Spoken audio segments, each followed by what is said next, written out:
اور کوئی نہ کوئی کام بیچ میں نکل آتا تھا، اس وجہ سے نہیں جا پایا. تو اب چونکہ لاک ڈاؤن ختم ہو رہا تھا اور پھر روٹین ورکنگ شروع ہو جانی تھی، تو میں نے سوچا کہ اس سے پہلے ایک وزٹ جو ہے وہ کہیں ہم سیر ویر کا کر لیں.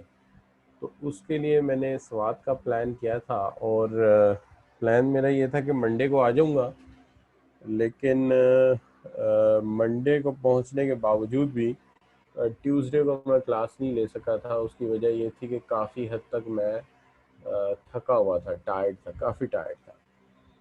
تو کوئی مطلب آپ یہ کہہ لیجیے کہ آرام کی ضرورت تھی. سو دیٹ از وائی کہ میں آپ کی کلاس جو ہے نہیں لے سکا.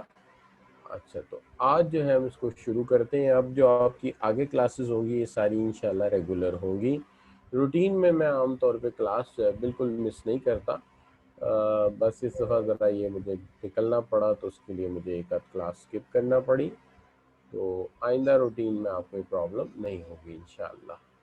اچھا، تو اب جو آج کا ہمارا کام ہے وہ کیا ہے، اس کو سب سے پہلے تو ہم یہ دیکھتے ہیں کہ آج ہم نے کیا کام جو ہے وہ کرنا ہے. دیکھیں، آج ہم جو مینیجریل اسپیکٹس ہیں related with the management concepts وہ ہم سب سے پہلے ڈسکس کرتے ہیں آپ کے ساتھ. تو جسٹ اے منٹ جی، میں بالکل آپ کے سامنے لوکیشن رکھ لوں.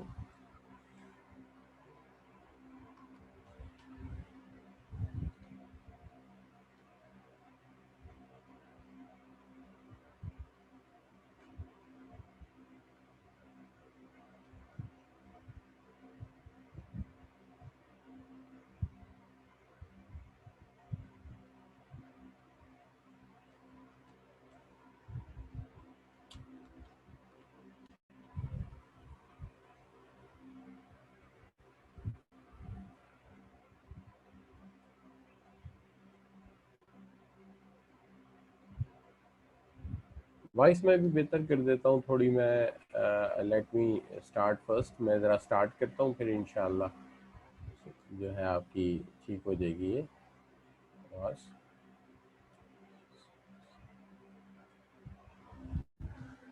جی بچوں، بسم اللہ الرحمن الرحیم. رب اشرح لی صدری ویسر لی امری واحلل عقدۃ من لسانی یفقہوا قولی. تو لیٹ می اسٹارٹ جی. بات کرتے ہیں آج ہم منسبرگس بلڈنگ بلاکس آف مینجمنٹ کے اوپر. یہ کانسیپٹ تھوڑے سے ہمارے ریلیٹڈ ہیں مینجمنٹ تھیوریز کے ساتھ. اس کا ایک ورژن ہم نے فنڈامنٹلز آف مینجمنٹ میں پڑھا تھا، اور ایک حصہ جو پروڈکشن کے حوالے سے ہے اس کو ہم آج زیر بحث لائیں گے. تو ہم سب سے پہلے اس کے اندر دیکھتے ہیں کہ منسبرگ نے جو بلڈنگ بلاکس بنائے تھے وہ کیا تھے.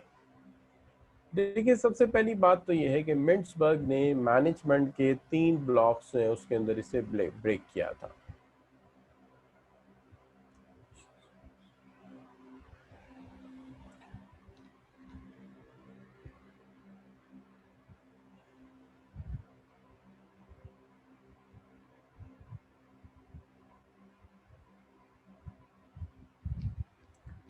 تو یہاں پر ہم جس چیز پہ بات کریں گے، سب سے پہلی چیز تو جو ہے وہ یہ ہے کہ ہم اس کے بلڈنگ بلاکس کے بارے میں بات کریں گے کہ منسبرگس بلڈنگ بلاکس کیا ہیں.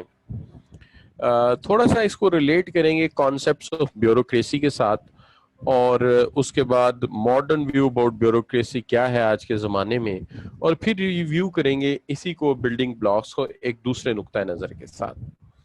سب سے پہلے تو ہم اس کو یہاں سے شروع کرتے ہیں کہ منسبرگ کے بلڈنگ بلاکس ایکچولی ہیں کیا. دیکھیے، منسبرگس کے جو بلڈنگ بلاکس ہیں اس کے اندر سب سے پہلی چیز جو ہے وہ یہ ہے کہ اس نے مینجمنٹ کو 3 حصوں میں فلسفیکلی بریک کیا ہے، جو کہ ہم عام روٹین میں بھی دیکھتے ہیں کہ جتنا بھی انوائرمنٹل انالیسس ہے، جتنا بھی انوائرمنٹل ورک ہے، وہ سارے کا سارا جو ہے وہ ٹاپ لیول پہ ہوتا ہے، جسے یہ اسٹریٹجک ایپیکس کہتے ہیں. Strategic apex. تو یہ سارے کا سارا کام جو ہے وہ ٹاپ لیول پہ ہوتا ہے، جسے ہم اسٹریٹجک ایپیکس کا نام دیتے ہیں.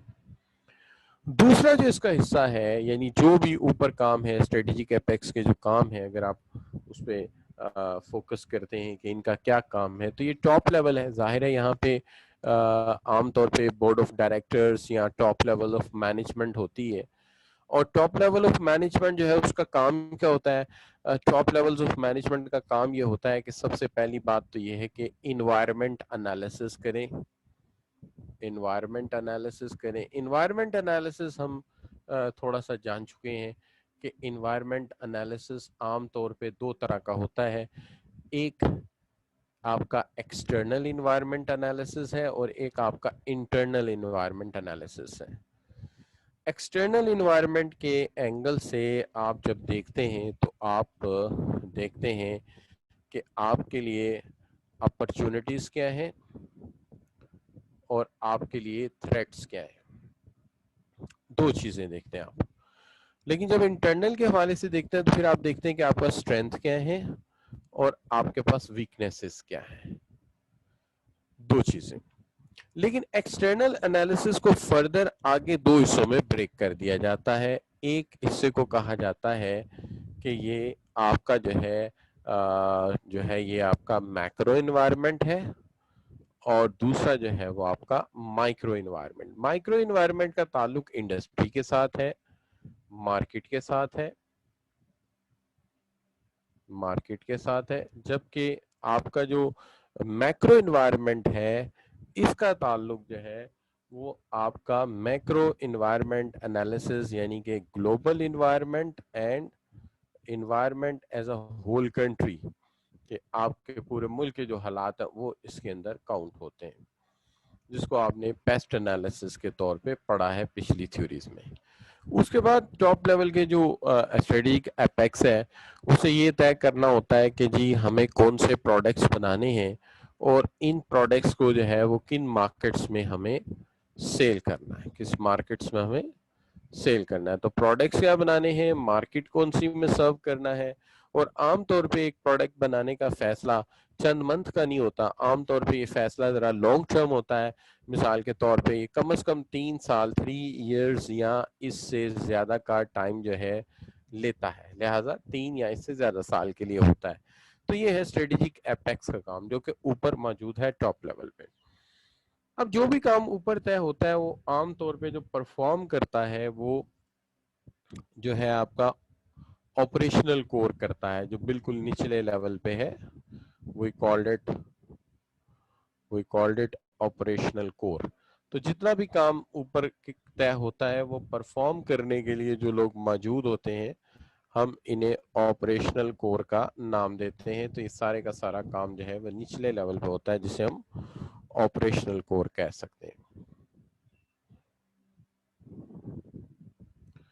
تو عام طور پہ اگر ایک آسان سی زبان میں کہا جائے کہ آپریشنل کور کرتا کیا ہے تو ہم اسے یہ کہیں گے کہ آپریشنل کور جو ہے وہ عام طور پہ جو ہے, میں جسٹ اے منٹ, آپریشنل کور سے پوچھا جائے کیا کرتا ہے تو کہتے ہیں کہ آپریشنل کور جو ہے وہ ان پٹ کو آؤٹ پٹ میں کنورٹ کرتا ہے.